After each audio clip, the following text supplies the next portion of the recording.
Hello, everybody. My name is J.D. Youngblood, and I wanted to show you a little bit behind an Ableton project that I helped a lot with. I worked at a church. It's an Easter set. Definitely a lot of pre-production was involved, for sure. But I really enjoy doing these kind of things. Let's see. For us, we ran timecode for lights and video whenever presented. And what else? We had VO, voiceover stuff in here. We had this particular project, Were You There? Was a rendition I had come up with Johnny Cash's Were You There? Our pastor wanted the song involved in some way, and so I listened to it like over and over and over again. I finally, something just clicked creatively for me, and I'm like, I loved the, I know originally the song had a lot of like guitar in it, but I put it through an app, separated it all. I just grabbed the vocals, and then I put over it like an intro pad, like a U2 Where the Streets Have No Names vibe pad. Chorus. Like this. Verse 1. So with the click and cues, you kind of hear everything in time, but without it, you can feel the eerie, the kind of the openness of it all. Were you there when they crucified my Lord?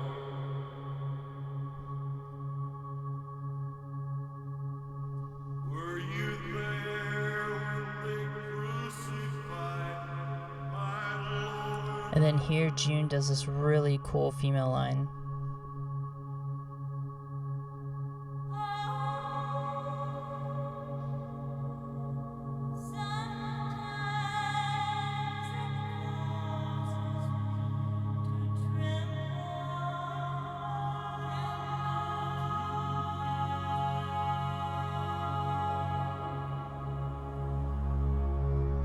So yeah, that was the vibe that I was picking up from this, which is super cool. Let me go back a little bit. This I did this texture kind of thing. These kind of really boomy things. Just kind of get. So what is this? Oh yeah, I did all the sound effects for this. There's a TV that we had turning on the video. Big impact.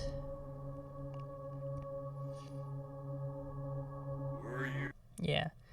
So then that happens a couple times. A narrator comes in. Again, it's the really rich pad there. It's super cool. I wrote all that, and then one more time. And then this June part was so good, I just wanted to leave it alone.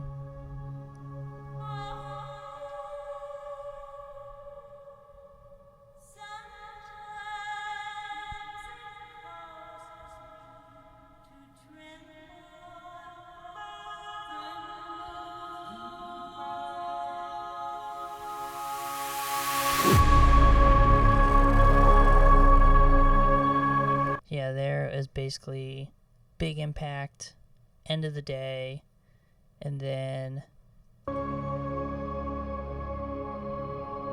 it goes into Son of Suffering, which they had these really cool effects. I really made sure that they were audibly, they could hear them. They just reminded me of like birds, like in the morning, like waking up. It's like a new day dawning, like a new sun rising and everything like that. So that was even more powerful. Just fit so well. The textures and all of it put together just made this awesome storyline to present the resurrection like that. So yeah, and then after that, we just go right into a 2-song worship set. I've always King of Kings, we started doing it a lot, and then we're like, hey, let's like amp it up a little bit up in the front and the end. So we had everything coming in right into. So instead of like originally, it's like the intro is just like the piano and that's it. It starts really low. Just like, let's do like a turn just up front, like really big guitars.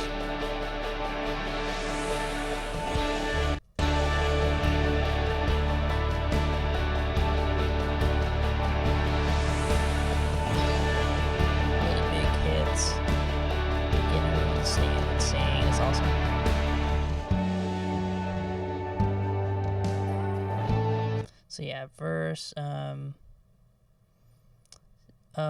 then, let's see.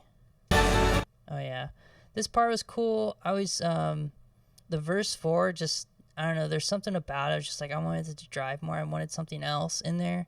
So I added these strings,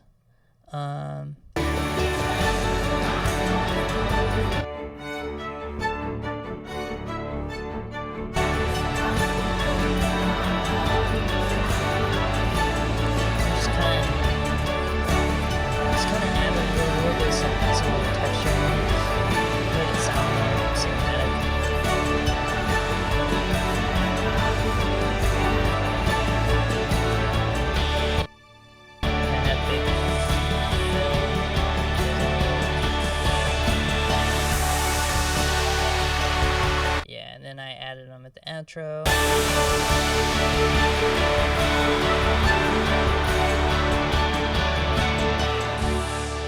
So yeah, that was cool. Always like that.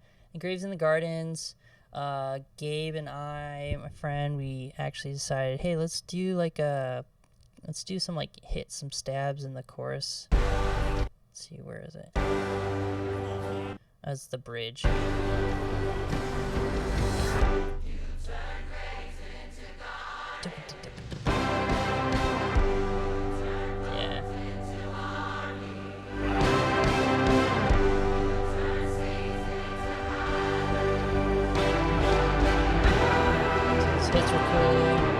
Let's change the progression up here, just build it.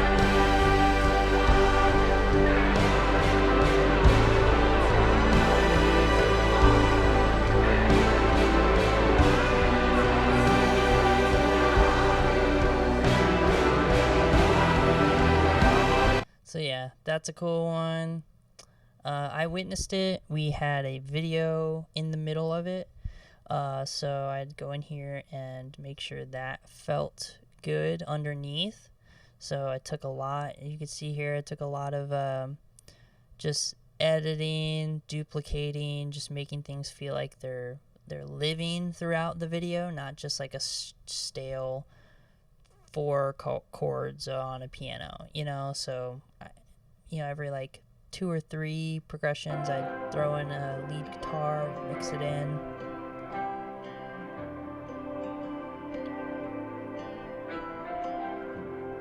Then drop out,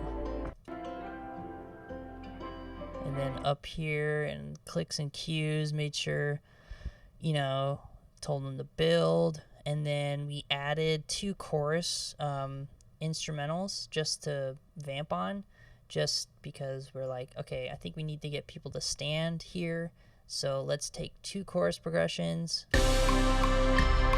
And this is the cue for worship leader to say something, and then have everyone stand. And we're like, 2 choruses should be enough. Let's do that.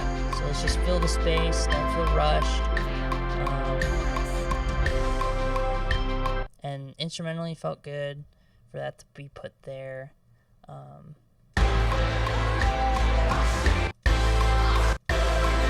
Other than that, it's the rest of the song, and then we did a post jam. So, but again, it's really not much else. Sections, we always make for the sections just so we could easily see at a glance of like, where the sections are, and if we need to do any quick additional changes to an arrangement. We could literally, if we want to do another verse, we could select that, duplicate, and then it'll duplicate over all the tracks and everything underneath. What else? That's pretty much it. Time signatures are crucial. Helps with the grid, so we could see if things are on time, and allows us to a little more easily add vocal cues wherever we need to. So we just find the line that they need to go on, and we could click and drag over from our browser much more easier. And what else? That was it.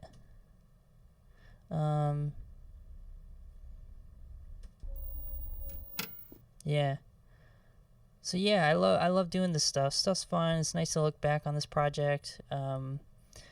For the most part, it was pretty straightforward again, because we did a lot of pre-production, a lot of planning. We knew where we wanted things to go, and then on top of this, we use AbleSet, so we could easily see at a glance where we want to go, what's next, what section, we want to go to or whatever. So, but yeah, super fun. I love building these kind of things. It's always a nice challenge, because, I'm a person that just always wants to find something, how it works, and figure out a easier way to do it always. So yeah, that is Easter 2024. Thanks for watching.